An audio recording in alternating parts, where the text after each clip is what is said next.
नहीं, चुनाव जीतने के लिए ये राजनीतिक लोग कितने दंगे करा सकते हैं, कितने लोगों को मरवा सकते हैं। अभी 24 दूर है, उनको लग रहा वो हारने वाले हैं, तो हो सकता है अभी और पता नहीं कितने दंगे करा दें।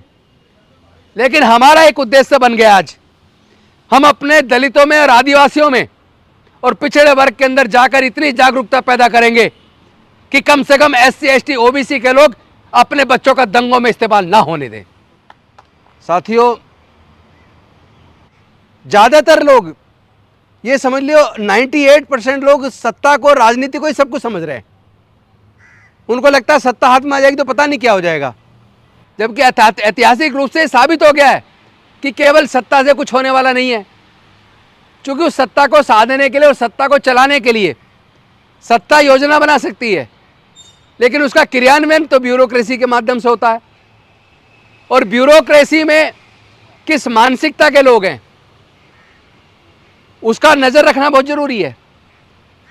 और इम्प्लीमेंटेशन में दिक्कत आए, कानून व्यवस्था में दिक्कत आए, या आप कोई कानून बनाते हैं उसको लेके कोई कोर्ट में चले जाए, तो इस बात पे भी निर्भर करता है कि कोर्ट में जो जुडिशियल ऑफिसर्स बैठे हैं उनकी मानसिकता कौन सी है। अगर उनकी मानसिकता मानवतावादी नहीं है, अगर उनकी मानसिकता में न्याय नहीं है, अगर उनकी मानसिकता में वर्ण व्यवस्था और जातिवाद व्याप्त है, तो ऐसे जजों से, चाहे वो सुप्रीम कोर्ट के जज हों, चाहे हाई कोर्ट के जज हों, जो लोअर जुडिशरी, हायर जुडिशरी के जजेज हों, उनसे न्याय मिलेगा इसकी उम्मीद बिल्कुल मत करना। और आपके लोग जीतकर संसद में जाएंगे, विधानसभाओं में जाएंगे, MP MLA और मंत्री बनेंगे, और आप ये उम्मीद करें कि वो लोग आपकी आवाज़ बनेंगे, आपकी समस्याओं का समाधान करेंगे, तो इस गलतफहमी में भी मत रहना।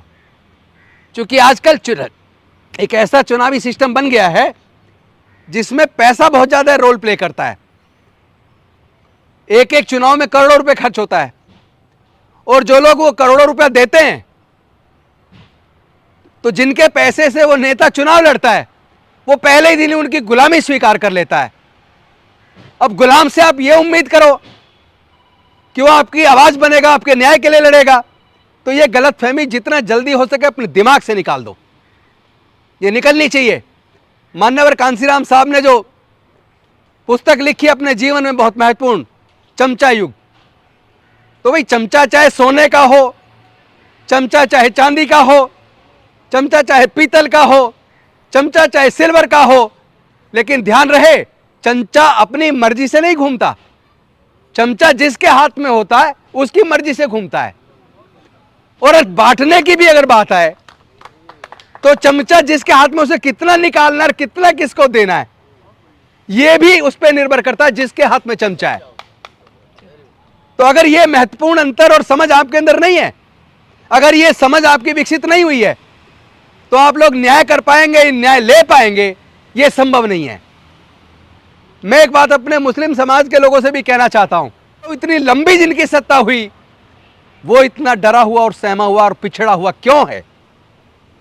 क्या इस पे चर्चा नहीं होनी चाहिए कि उनके बच्चे पढ़ क्यों नहीं रहे? या जो लोग उनके हुक्मरान हैं, जो लोग संसद विधानसभाओं में गए, क्या उन्होंने समाज को जिस तरह जागरूक करना चाहिए था, क्या उन्होंने समाज को जागरूक किया? क्या उन्होंने अपने समाज को पढ़ाई की वैल्यू बताई? अनफॉर्चुनेटली उस समाज में भी पढ़ाई की वैल्यू पर चर्चा नहीं होती।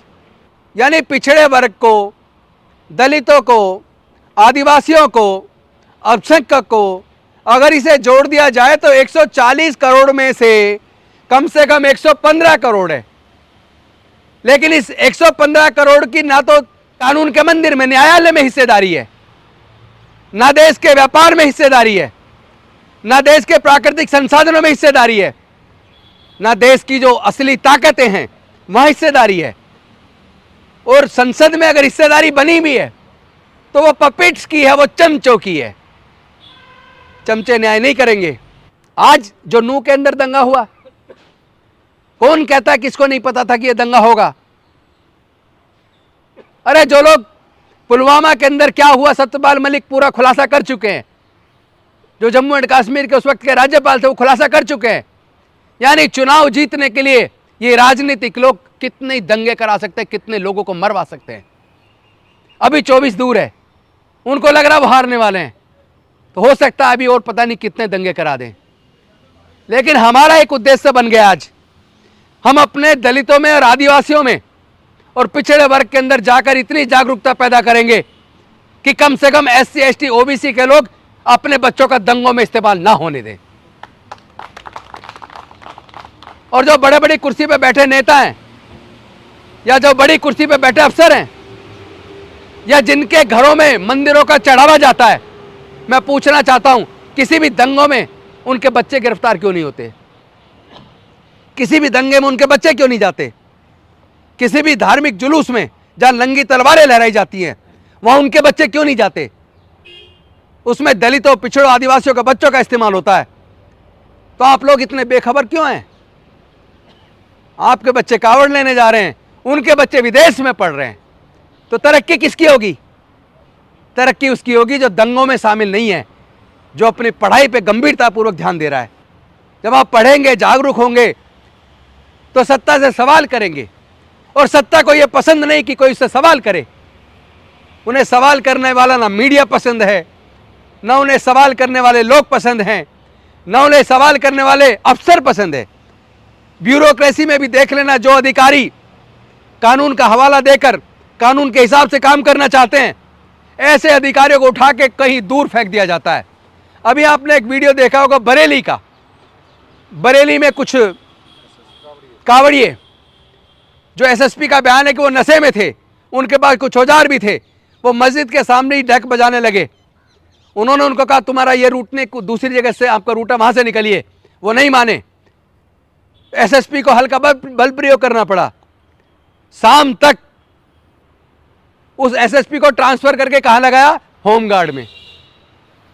यानी अधिकारी, जिस अधिकारी को कानून व्यवस्था बनाने के लिए, दंगों को रोक पाने में सफल होने के लिए प्रोत्साहित करना चाहिए था, इनाम मिलना चाहिए था, ऐसे IPS ऑफिसर को सजा देकर होमगार्ड में लगा दिया। यह परिणाम है ईमानदारी का। क्योंकि सत्ता चाहती नहीं कि अफसर ईमानदारी से काम करें, वो अब अफसरों को भी प्रताड़ित करते हैं। कहीं ना कहीं उन्होंने जुडिशियल ऑफिसर्स की भी कुछ कमजोरियां पढ़ के उनको भी कंट्रोल में कर लिया है। इसलिए बहुत सारे सर्वोच्च न्यायालय, उच्च न्यायालय के निर्णयों के अंदर भी न्याय नजर नहीं आता।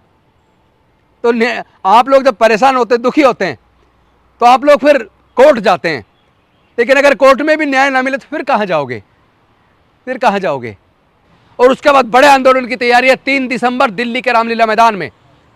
पूरे तरीके से भारत के संविधान को बचाने, लोकतंत्र बचाने के लिए एकदम हम एक बड़े आंदोलन का आह्वान करेंगे दिल्ली के रामलीला मैदान से 3 दिसंबर को।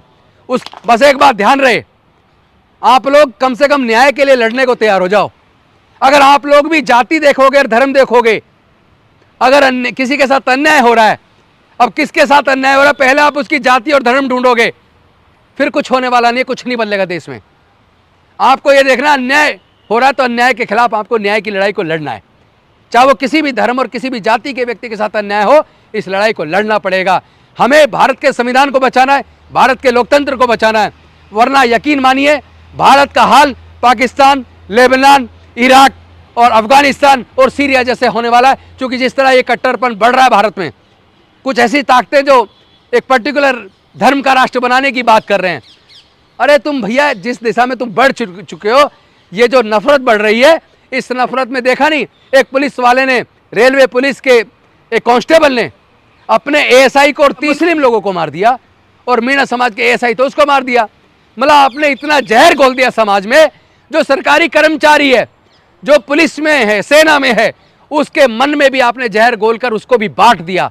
मणिपुर में वो क्रिश्चियन को मार रहे हैं, आदिवासी को मार रहे हैं, यानू में वो किसी और को मार रहे हैं, कहीं पिछड़ों को मार रहे हैं, कहीं दलित को मार रहे हैं, कहीं दलित के मुंह पे मूत रहे हैं, कहीं मुंह चरकने पर हत्या कर रहे हैं, कहीं घड़े छूने पर हत्या कर रहे हैं, कहीं बहन बेटियों की इज्जत लूट कर सामूहिक बलात्कार करके हत्या कर रहे हैं। भाई कब तक चलेगा ये? ऐसा नहीं है लोग लड़ना नहीं जानते, लोग उनका जवाब दे सकते हैं। लेकिन मेरा अपना ये मानना, ये विचारधारा की लड़ाई है। ये लड़ाई औजार हथियार की नहीं है, और औजार हथियार से वैसे भी कोई जंग जीती नहीं जा सकती।